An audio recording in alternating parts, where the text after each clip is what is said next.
Now that we've finished our poly painting, we built our base, now it's time to really pose this guy and bring him to life.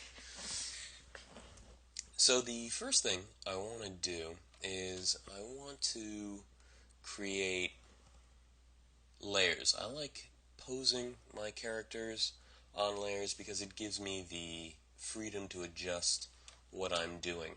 So we have two subtools here that makes the Rockgubber. We have the eyes and we have the rest of the body.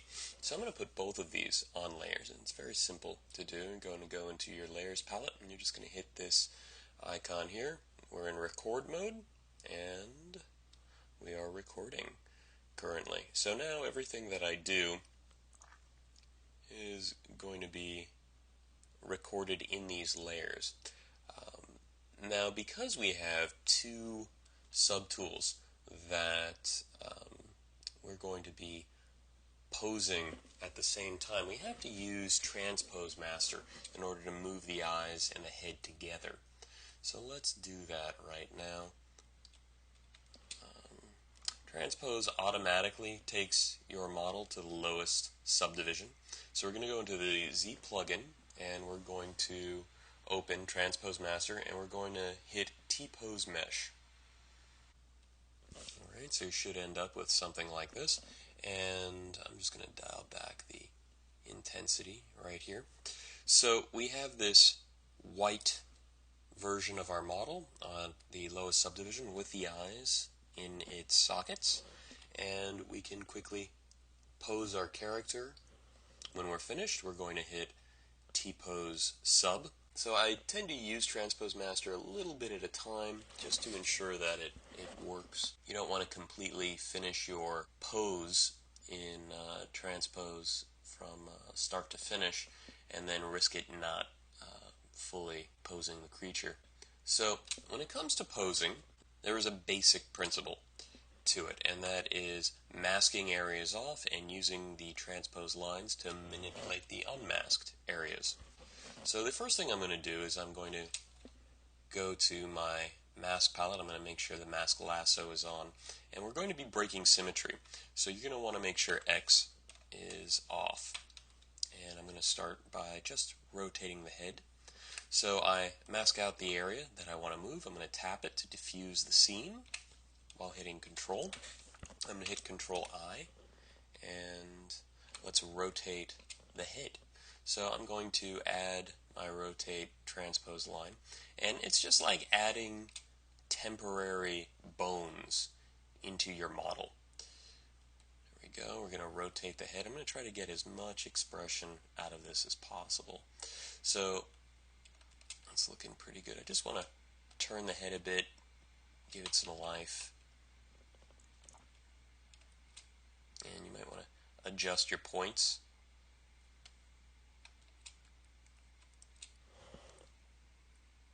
Rotate the head back over here.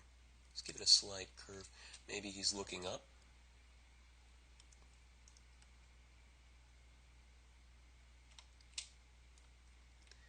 And we're just going to continue the process. Now things might get a bit distorted, but because we have this low subdivision here, it's going to be very easy to go into the model with move and just realign things, which is it's always necessary. Let's see. So I think we'll twist the waist now.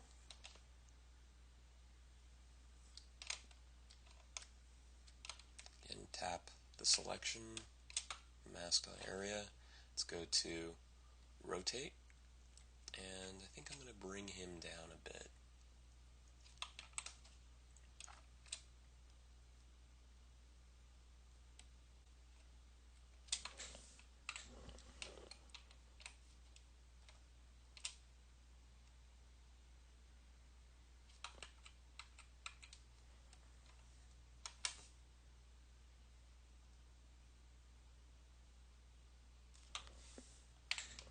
I can quickly invert the mask to move the other section.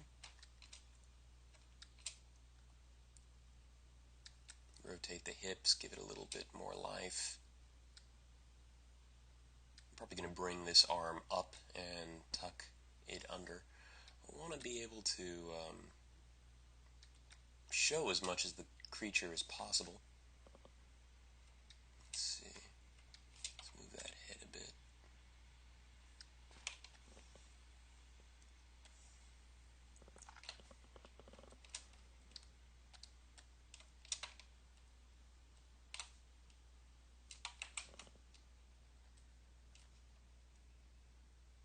Amazing how just turning the head can bring the creature to life. Make sure that your bones are well placed, and they're fairly precise. If you line them up well, it's just essentially creating a lever. This is the fixed point, this is the point you rotate. That's all you're doing. Let's raise this up here. Nice twist of the waist. Alright, let's kick this leg back. When you're designing the pose of your creature, you want it to describe his range of motion. As a creature designer, as a concept artist, we only really have one shot at showing this design, showing these creatures. And so everything we do has to have a purpose. We have to have a goal in mind. And I'm going to lower this leg. Let's turn subtract on. There we go. So that only took 28 seconds. That's pretty good. And you can see now that we're out of Transpose Master, all of the paint, all of the detail has followed along. It actually doesn't need that much adjustment. It's the wonderful thing about working with a model that has nice geometry and a low subdivision.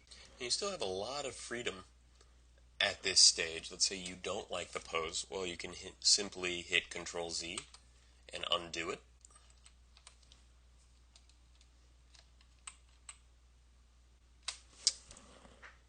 Or you can go into your layers and you can turn record mode off. You can go to your layer slider to dial back the pose.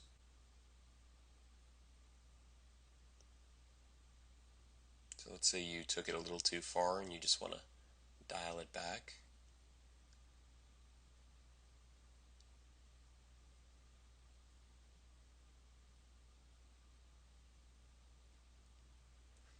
Also, because the pose is on this layer, if I were to delete it, it would snap back to its original pose as well, its T-pose.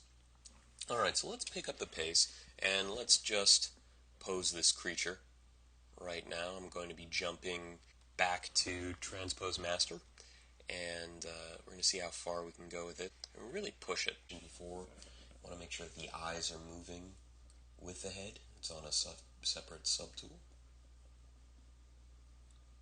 Here I'm adjusting the arm, and by diffusing the mask, you'll notice as I rotate the arm, I'm able to get the muscles in the back and a little bit in the pec to move with it. Wonderful thing about working with low subdivision. It takes a little bit of practice to figure out exactly where to mask off your model and where to place your transpose lines. I try to move the model a little bit at a time so that it appears more natural. It's a bit more subtle that way.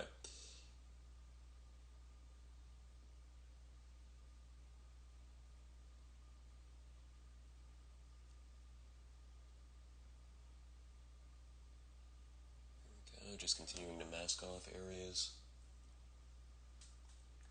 Diffusing the mask. Look how the muscles move with the arm. You can see I had a little bit of the lat moving.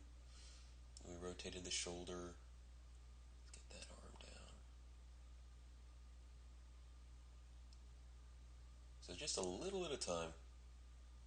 Don't want to stress the model too much, and I want to make sure that I don't do too much so that when I get out of Transpose Master, all of the detail, all of the poly paint moves with me.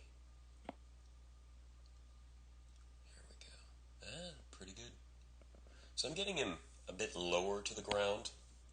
I imagine he's a bit sneaky. I'm thinking about, the movement of a hyena or any creature that's on the prowl. Dropping the entire body down towards the base.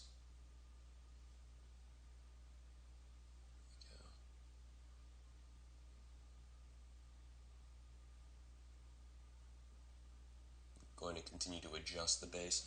I'm thinking about the camera angle. If he's on a real sharp incline, you might not be able to see a lot of the character as we work on our turntables. There we go, that turns nicely.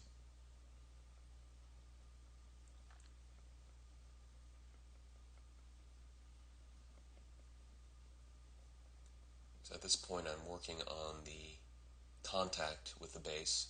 How do the fingers rest on the uneven terrain?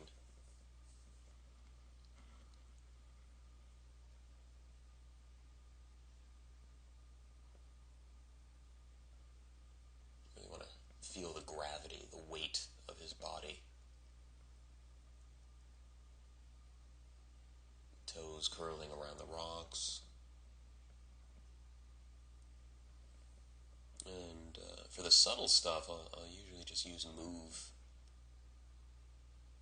Get a little life of these back toes.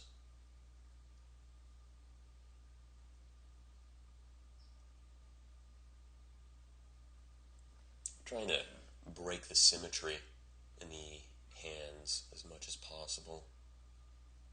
This part's going to be tricky.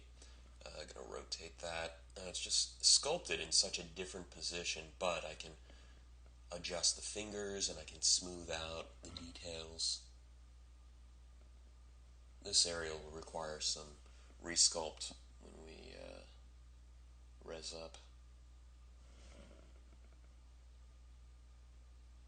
Not much, though. So now using just the move, I'm going to make sure that the anatomy is doing the right thing here. Make sure that the spine is in the right alignment.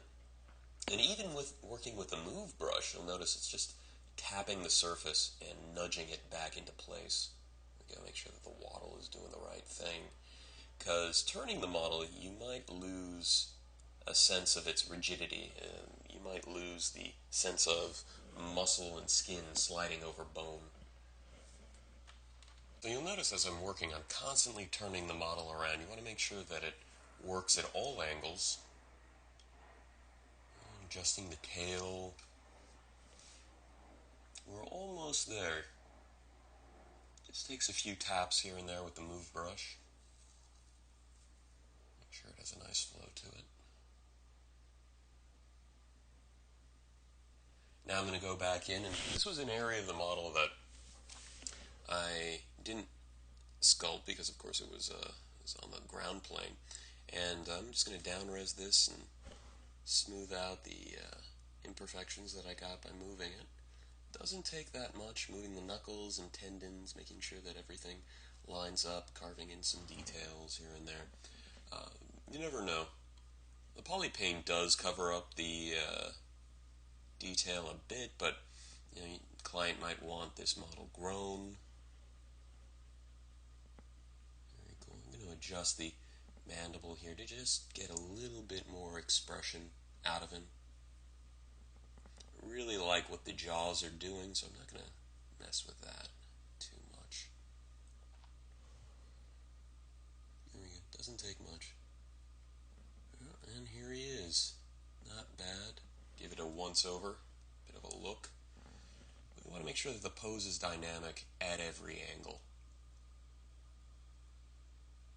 Yeah, that would read pretty well. Especially when doing an orthographic shot or a turntable movie. You really want it to work. I'm going to check BPR. Really like how his skin blends with the rocks. Good defense mechanism. Alright, so we're going to go into making some turntable movies in ZBrush and lighting the character.